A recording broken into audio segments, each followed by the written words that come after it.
Bismillahirrahmanirrahim. Assalamualaikum warahmatullahi wabarakatuh. Alhamdulillah wassalatu wassalamu ala rasulillahi amma ba'd. Kepada seluruh pemirsa Kompas TV dimanapun Anda berada, semoga senantiasa dirahmati dan diberkahi oleh Allah Azza wa Jalla. Pada pertemuan yang singkat kali ini, mari bersama-sama kita sejenak merenungi sabda Nabi SAW.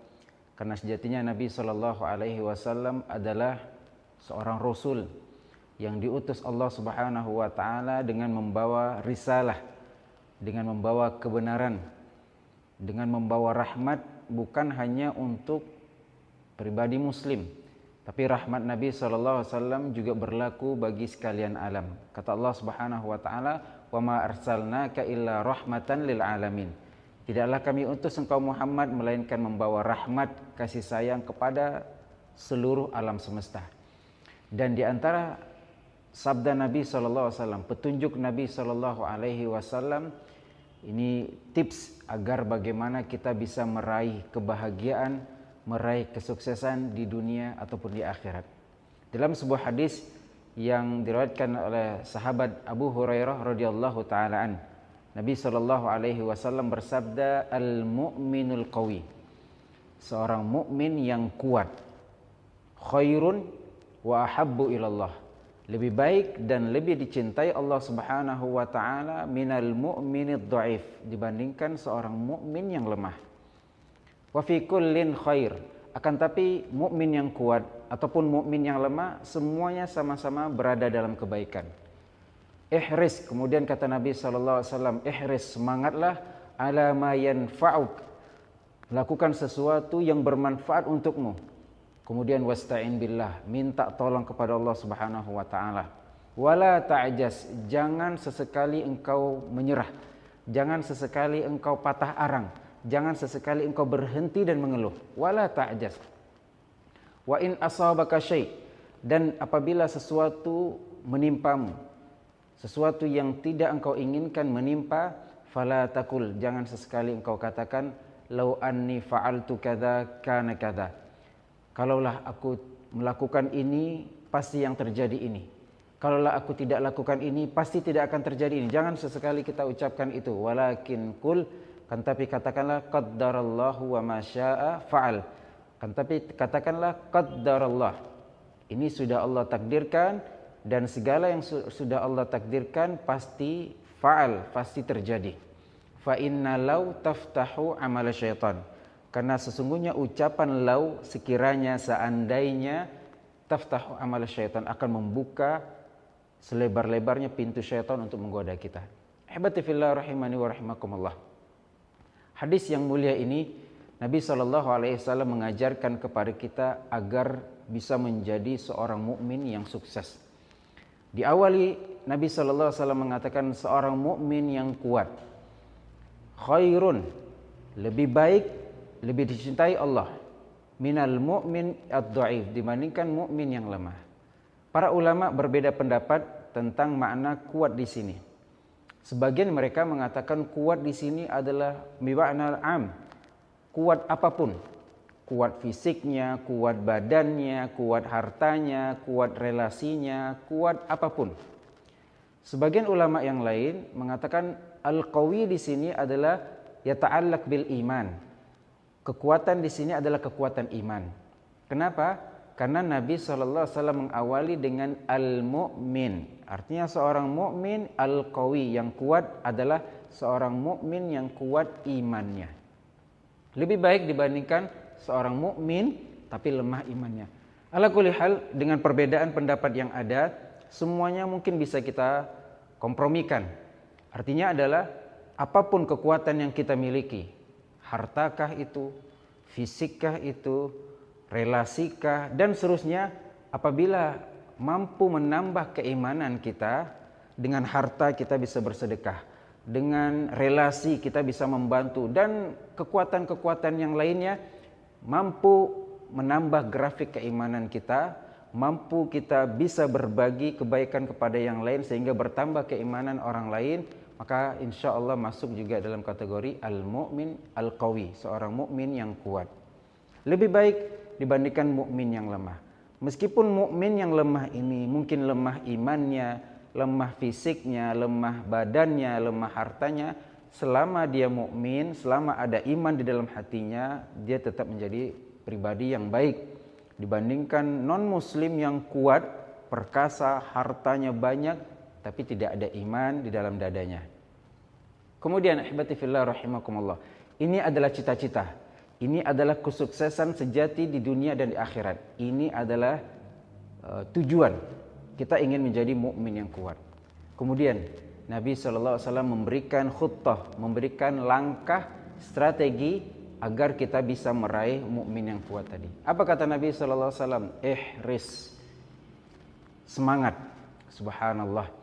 Anda ingin menjadi pribadi yang kuat, tidak ada namanya malas-malasan. Di dunia pekerjaan kita, di tempat belajar kita, di perkuliahan kita, kalau kita ingin meraih predikat tertinggi, tidak ada namanya malas-malasan. Tidak ada namanya asal-asalan. Ihris, semangat. Di dalam pekerjaan kita ingin menjadi karyawan terbaik, datang tepat waktu, kerjakan dengan totalitas, dengan maksimal. Bukan asal jadi, bukan ala kadarnya. Kita ingin menjadi mahasiswa, menjadi pelajar yang baik, kerjakan tugasnya dengan maksimal, dengan totalitas, tidak asal-asalan. Ihris, semangat. Makanya Allah Subhanahu wa taala mengatakan fastabiqul khairat, berlomba-lomba. Ketika ada perlombaan akan semakin menambah, akan semakin bertambah semangat kita. Ketika ada kompetitor, ketika ada pesaing, tapi kita jadikan pesaing ini sebagai kompetitor kita agar kita berevaluasi diri, mengevaluasi diri kita. Ihris, kunci pertama meraih kesuksesan di dunia ataupun di akhirat, semangat. Maka tidak ada celah bagi Anda yang ingin berhasil, ingin meraih kebahagiaan di dunia ataupun di akhirat kecuali dengan semangat. Ihris. Kemudian kata Nabi yang kedua apa? Ihris ala ma yanfa'uka. Di sini Nabi SAW mengatakan bersemangatlah terhadap hal yang memberikan manfaat kepadamu. Nabi tidak jelaskan apakah ini semangat ibadahkah, apakah semangat bekerjakah, apakah semangat belajarkah. Andai kata hal tersebut memberikan manfaat untuk kita di dunia ataupun di akhirat, semangat. Kita yang mungkin kuliah, yang mungkin bukan kuliah agama, tapi ketika kita merasa jurusan saya ini bermanfaat nantinya untuk agama saya, semangat. Arsitek yang bisa mungkin membangun sekolah, membangun masjid dan seterusnya, maka semangat. Seorang dokter yang bekerja di dunia kesehatan, membantu kaum muslimin, dia harus semangat.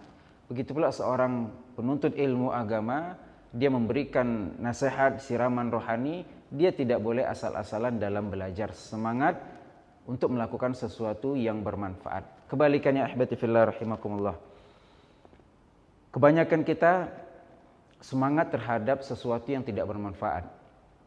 Kita game online kah, habiskan waktu scroll Instagram, scroll TikTok, tidak ada manfaat. Tidak menambah kesehatan kita, tidak menambah kekayaan kita, tidak menambah pertemanan kita, tidak menambah pula saldo pahala kita. Sementara kita habiskan waktu, kita begadang siang dan malam, kita menghabiskan di layar handphone tersebut. Untuk apa? Sementara Anda yang ingin berhasil, tinggalkan handphone bekerja, tinggalkan handphone baca buku, tinggalkan handphone beribadah. Jadi kita alihkan semangat kita kepada sesuatu yang bermanfaat. Itu yang pertama. Kemudian kata Nabi SAW, ihris ala ma yanfa'uka wasta'in billah. Tips sukses yang kedua adalah minta tolong kepada Allah Azza wa Jalla. Subhanallah. Kebahagiaan itu berada di tangan Allah. Allah Subhanahu wa taala yang mentakdirkan seorang bahagia ataupun sengsara. Syaqiyun am sa'id. Apakah dia bahagia, apakah dia sengsara? Itu Allah Subhanahu wa taala mentakdirkan. Jangan kita sangka kita yang sarjana akan bahagia. Jangan kita kira saya sudah menikah, selesai masalah saya. Jangan kita sangka saya sudah mendapatkan pekerjaan, berarti tinggal menikmati hasil. Belum tentu. Maka semuanya butuh pertolongan Allah Azza wa Jal. Jangan kita sudah mendapatkan sertifikat, sudah mendapatkan ijazah, kemudian kita katakan ijazah saya, rizki saya sesuai dengan ijazah. Ini tidak ada kaitannya. Ijazah tidak ada kaitannya dengan rizki. Jangan kira semakin tinggi sekolah kita, semakin besar pula rizki kita. Belum tentu. Banyak orang-orang yang berpendidikan tinggi kalah gajinya dengan orang-orang yang mohon maaf mungkin hanya tamat SD, SMP dan seterusnya. Ini bukti nyata bahwasanya ijazah tidak ada kaitannya dengan rizki, karena semuanya murni dari Allah Subhanahu wa taala. Begitu pula kebahagiaan. Jangan berharap kita ingin bahagia di tempat yang kita inginkan. Jangan mimpi ketika saya sudah masuk di suatu tempat yang kita idam-idamkan kita bahagia, belum tentu. Jangan pernah kita merasa pede, jangan pernah merasa terlalu yakin dengan kemampuan diri. Meskipun Anda pintar, meskipun Anda kaya, meskipun relasi kita banyak, gampang nanti kita tinggal telepon fulan, gampang nanti kalau terjadi apa-apa kita tinggal bayar. Minta tolong kepada Allah Azza wa Jalla. Dalam ujian kita minta tolong kepada Allah Subhanahu wa taala, minta doa kepada orang tua, minta doa kepada orang-orang saleh dan seterusnya. Jangan sampai sesekali kita bergantung kepada diri kita sendiri. Maka kunci sukses yang kedua adalah gantungkan semua harapan kita kepada Allah Azza wa Jalla. Wasta'in billah. Kemudian yang ketiga kata Nabi sallallahu alaihi wasallam, wala ta'jaz. Jangan menyerah. Jangan putus asa. Subhanallah. Kesulitan itu pasti ada. Jangan kira orang-orang yang berhasil itu mereka tidak pernah merasakan yang namanya gagal, tidak pernah merasakan yang namanya kecewa, tidak pernah merasakan yang namanya kehilangan. Semua orang yang sukses pasti merasakan fase-fase kegagalan tersebut. Hanya saja mereka tidak patah semangat. Hanya saja mereka tidak berhenti. Maka wala ta'jaz, jangan menyerah. Meskipun lambat, meskipun tertatih-tatih, tetap melangkah. Jangan berhenti apalagi sampai berbalik ke belakang. Wala ta'jaz, jangan ada kata menyerah. Subhanallah. Posisi kita sekarang, apapun pekerjaan kita, apapun posisi kita, mungkin itu posisi yang diidam-idamkan sebagian orang. Yang diharapkan, subhanallah fulan masya Allah sudah berada di level ini. Saya bercita-cita seperti itu. Ternyata Anda berhenti. Ada orang tua, ada keluarga, ada istri, ada anak yang mungkin mereka tidak meminta, tapi yang jelas mereka berharap. Ketika kita berhenti, ketika kita putus asa, mungkin mereka tidak menyalahkan, tapi kecewa itu pasti. Maka wala ta'jaz, jangan sesekali kita menyerah. Tidak ada istilah dalam kamus seorang muslim itu menyerah. Subhanallah. Kita hidup di dunia ini memang Allah ciptakan kita untuk menghadapi masalah. Ya, Allah ciptakan kita dengan kesulitan. Bahkan Allah Subhanahu wa taala jelaskan fa idza faragta fansab. Apabila engkau telah selesai melakukan sesuatu, kerjakan yang lain. Apabila engkau telah selesai menyelesaikan masalah yang satu, selesaikan masalah yang lain. Tidak akan ada habis. Selama kita masih hidup, masalah itu pasti akan datang. Tinggal kita berusaha memikirkan, mencari solusi, jangan berhenti. Mungkin sebagian kita menyangka semakin berat. Kenapa hidup saya tidak seperti hidup fulan? Kenapa cobaan saya tidak seperti cobaan dia? Subhanallah. Mungkin kita melihat prestasi, kita melihat hasil.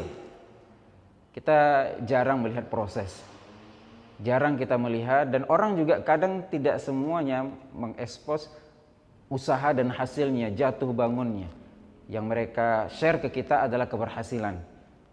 Andai kata kita juga mengetahui bagaimana perjuangannya, bagaimana air matanya, bagaimana berusahanya dan seterusnya, mungkin kita merasa tidak ada apa-apanya.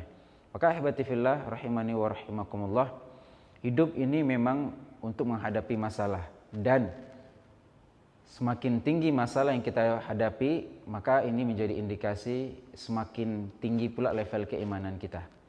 Nabi SAW katakan, asyaddun nasi bala'an yaumal qiyamati al-anbiya.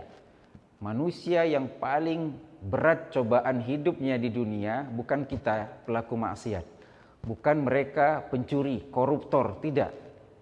Tapi siapa? Para nabi. Subhanallah. Para nabi manusia terbaik yang Allah cintai, yang Allah kasihi, tapi dengan itu pula mereka paling berat cobaan hidupnya. Ini indikasi bahwasanya idza ahabballahu 'abdan ibtalahu. Ini kamus kita pegang dalam hidup kita. Tidak ada frustasi, tidak ada mau bunuh diri, tidak ada dalam pribadi seorang mukmin. Lihat, kita ingin menjadi mukmin yang sukses, mukmin yang kuat. Kita harus yakin dengan Allah Subhanahu wa taala. Kata Nabi SAW, idza ahabballahu 'abdan, apabila Allah Subhanahu wa taala mencintai seorang hamba, ibtalahu, pasti hamba tersebut akan mendapatkan ujian, akan mendapatkan cobaan. Sehingga apa? Ketika dia mendapatkan ujian dan cobaan, dia akan kembali kepada Allah Azza wa Jalla. Allah inginkan air mata kita, Allah inginkan tangisan kita meminta, bermohon kepada Allah Subhanahu wa taala. Tapi apabila Allah tidak inginkan kebaikan kepada seorang hamba, Allah biarkan mungkin dia dengan nikmatnya sehingga dia sombong, sehingga dia merasa dia memiliki semuanya, sehingga dia merasa saya tidak butuh Allah Azza wa Jalla. Maka ini menjadi bom waktu. Akan ada timing yang tepat, Allah akan ambil seketika dan dia hancur. Dan sudah banyak cerita tentang itu. Maka tidak ada dalam kamus seorang muslim kata putus asa, kata lemah, letih, silakan istirahat. Silakan istirahat, tidur sejenak silakan. Tapi tetap lanjut pelan-pelan dan seterusnya. Kemudian Nabi SAW memberikan contoh orang yang gagal. Siapa dia? Wa in asabaka syai', apabila sesuatu menimpamu, planning kita gagal, schedule yang sudah kita atur hancur berantakan. Orang yang gagal apa? Fala taqul law anni fa'altu kadza kana kadza. Orang yang gagal selalu akan menyalahkan kondisi. Oh karena hujan, oh karena fulan, oh karena si A, karena si B. Kalau bukan karena dia saya tidak akan seperti ini. Kalau bukan karena itu saya tidak akan seperti ini. Ini orang yang gagal. Artinya Anda ingin sukses, jangan sesekali menyalahkan siapapun kecuali diri sendiri. Tapi bukan juga untuk menyalahkan diri sendiri, tapi sebagai evaluasi dan introspeksi diri. Dalam hal ini saya lambat, dalam hal ini saya butuh perbaikan, dalam hal ini saya butuh evaluasi. Perbaiki diri kita, tak perlu kita salahkan kondisi, tak perlu kita salahkan orang lain dan yang lainnya. Maka orang yang lemah, orang yang gagal adalah orang yang suka mengkambing hitamkan siapapun. Bahkan keadaan pun tidak lepas daripada tuduhannya. Fala taqul law anni fa'altu kadza kana kadza. Jangan katakan kalau aku lakukan ini pasti akan ini, kalau tidak aku lakukan itu pasti tidak akan. Tidak boleh. Walakin, bagaimana sikap kita yang tepat menghadapi musibah tersebut? Katakanlah dengan lantang, dengan yakin, qaddarallahu wa ma syaa fa'al. Allah Subhanahu wa taala sudah takdirkan. Katakan, ucapkan dengan lisan kita qaddarullah atau qadarullah. Artinya sebagai ikrar bahwasanya segala yang ada di permukaan bumi ini dengan takdir Allah Subhanahu wa taala. Saya sedang menjalani takdir Allah. Dia sedang menjalani takdir Allah dan ini bentuk takdir Allah. Dan takdir Allah pasti baik. Subhanallah, sudah banyak cerita mungkin dalam kehidupan kita, sesuatu yang sudah kita atur ternyata gagal dan Allah ganti dengan yang lebih baik. Sudah banyak, mungkin semua kita punya cerita itu. Maka untuk kesekian kalinya kita ingat lagi bahwasanya ini diantara skenario Allah Subhanahu wa taala. Allah inginkan kebaikan bukan di tempat yang ini. Maka wajib sebagai seorang mukmin yang sukses, yang ingin keberhasilan dunia dan akhirat, katakan ini qaddarallahu wa ma syaa fa'al. Segala sesuatu sudah Allah takdirkan dan apapun yang Allah takdirkan pasti terjadi. Anta turid wa ana urid wallahu yaf'alu ma yurid. Engkau ingin, saya ingin, akan tapi Allah Subhanahu wa taala melakukan apa yang Allah inginkan. Bagi kita sebagai seorang mukmin hanya tunduk dan taat kepada takdir Allah Subhanahu wa taala. Dan Allah Subhanahu wa taala Maha mengetahui apa yang kita butuhkan dibandingkan apa yang kita inginkan. Tinggal kita beriman, seraya kita mencari hikmah daripada takdir Allah tersebut. Kemudian kata Nabi sallallahu alaihi wasallam, "Wala taqul law anni fa'altu kadza kana kadza walakin qaddarallahu ma syaa'a fa'al." fa inna law. Kenapa kita tidak boleh menyalahkan kondisi, menyalahkan si A, si B? Tidak boleh kita mengatakan kalau sekiranya, berandai-andai. Ini orang yang gagal seperti ini. Orang yang gagal selalu dia sekiranya, kalau tidak seperti ini. Tidak boleh. Tapi ya sudah, yang sudah berlalu ya sudah.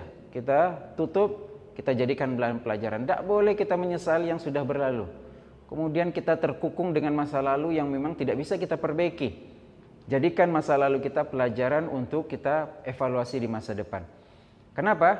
Fa inna law, karena kata-kata law sekiranya, seandainya, taftahu amal syaitan, akan membuka pintu syaitan menggoda manusia.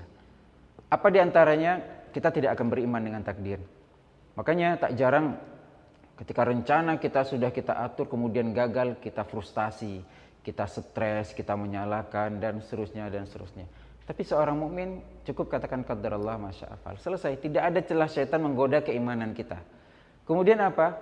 Kalau kita mengucapkan law, akan timbul permusuhan, akan timbul adu domba, akan timbul suudzon, buruk sangka, menyalahkan, oh ini gara-gara dia, ini kenapa dia terlambat, ini karena fulan yang begini, karena fulan memecat saya, kalau tidak dipecat, oh kenapa dia pecat saya, karena dia mengadu kepada saya. Subhanallah, semuanya takdir Allah Subhanahu wa ta'ala.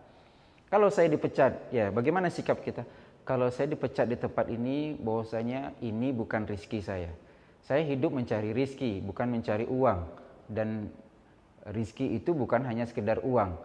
Allah lepaskan saya dari tempat ini, Allah akan siapkan tempat yang lain. Dan yakin seorang manusia, bahkan makhluk Allah, siapapun dan apapun itu, senantiasa akan mendapatkan rizki selama dia masih hidup. Selagi kita masih hidup, jangan khawatir kita tidak dapat rizki. Hanya saja mungkin tidak di tempat ini. Maka yakin bahwasanya rizki saya bukan di sini. Allah akan siapkan rizki saya di tempat yang lain. Sehingga tidak ada kita menyalahkan situasi, menyalahkan kondisi. Fa inna law taftahu amal syaitan. Maka ihbati fillah rahimakumullah, kita dianjurkan menjadi mukmin yang kuat, iman, harta, fisik dan seterusnya, sehingga apapun kekuatan yang kita miliki bertambah keimanan kita. Bagaimana tipsnya? Pertama, kita semangat melakukan hal yang bermanfaat. Bukan perkara yang haram, bukan perkara sia-sia, tapi perkara yang bermanfaat untuk dunia ataupun di akhirat kita. Kemudian minta tolong kepada Allah Subhanahu wa ta'ala. Jangan pernah percaya kepada diri sendiri. Jangan pernah bergantung kepada diri sendiri. Wala takilni ila nafsi tarfata ain. Doa kita, ya Allah, jangan Engkau biarkan aku mengatur diriku sendiri barang sekejap mata. Segala sesuatu kita sandarkan kepada Allah. Kemudian ketiga, jangan putus asa, jangan patah semangat. Tiga inilah tips agar kita mendapatkan predikat seorang mukmin yang kuat di sisi Allah Subhanahu wa taala. Barakallahu fikum. Cukup sekian yang bisa disampaikan. Semoga Allah berikan taufik kepada kita untuk menjadi pribadi mukmin yang kuat. Sallallahu ala nabiyina Muhammadin wa ala alihi wa sahbihi ajmain. Assalamualaikum warahmatullahi wabarakatuh.